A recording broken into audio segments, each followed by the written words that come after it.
Halo viewers, baik lagi sama aku Rifki Hedian. Dan di video kali ini aku mau ngomongin tentang CPNS, yaitu seleksi administrasinya.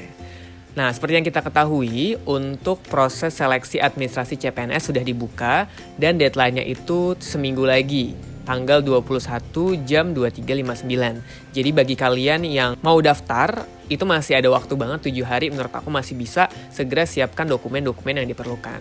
Nah, di video kali ini aku mau ngebahas tentang hal apa saja yang bisa menyebabkan kalian tidak lulus dalam seleksi administrasi ini.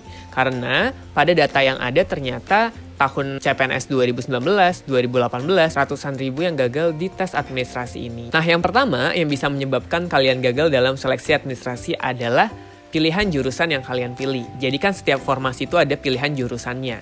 Contoh, misalnya ada teman aku, dia jurusan agribisnis, tapi gelarnya itu sarjana ekonomi. Nah, jangan beranggapan bahwa karena sarjana ekonomi, kalian memilih jurusan atau formasi yang ada ekonominya. Misalnya verifikator keuangan, itu kan misalnya dari D3 akuntansi misalnya, atau S1 akuntansi misalnya. Bukan karena gelar kalian SE, kalian bisa memilih formasi tersebut.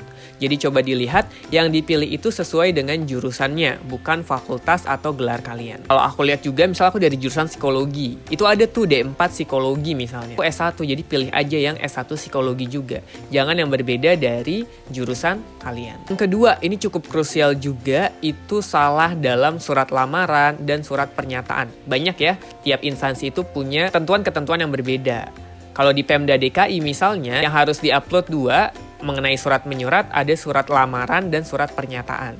Nah, di surat lamaran dan pernyataan ini, itu kalian harus hati-hati dari segi nama kalian. Beda satu aja dengan KTP yang ada di kalian, itu udah pasti gagal seleksi administrasi.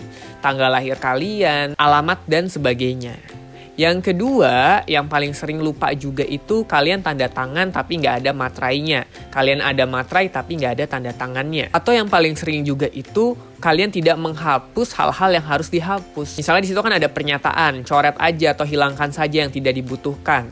Contoh misalnya jenis formasinya kalian mau apa nih? Umum, lulusan terbaik, atau misalnya disabilitas. Nah, itu jangan kalian tebalkan atau apa, lihat saja di bawahnya. Kalau misalnya suruh dicoret yang tidak perlu atau hapus yang tidak perlu, ya hapus aja, jangan dicoret. Jadi itu adalah salah satu hal yang menyebabkan kalian gagal seleksi administrasi. Karena kalau dilihat, oh cuman umum strip, lulusan terbaik strip misalnya disabilitas, nggak kalian coret, nggak kalian apa, ya kita nggak tahu kalian milih formasi yang mana. Jadi hati-hati dalam hal ini, sebenarnya sepele sekali tapi bisa membuat kalian tidak lulus dalam seleksi administrasi. Yang ketiga, itu salah menginput data atau berkas yang diperlukan.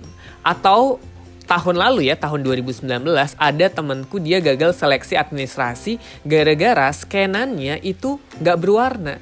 Jadi di situ dituliskan scan dokumen harus berwarna, tapi dia tidak menyertakan scan yang berwarna sehingga dia gagal dalam seleksi administrasi ini. Nah, yang keempat, yang paling penting adalah jangan terburu-buru, jangan tergesa-gesa, tapi jangan mepet-mepet juga. Jadi ini kan masih ada 7 hari, usahakan kalian upload ya 3 hari atau 2 hari sebelumnya. Karena kalau di hari H, takutnya nanti websitenya down, nge-lag jadi lama, sehingga kalian juga bisa stres sendiri gitu. Atau kalau kalian udah punya acara dalam waktu tersebut, takutnya malah nggak terselesai dan kalian ada hal-hal yang kalian lupakan, kalian nggak teliti lagi, kalian nggak meriksa lagi.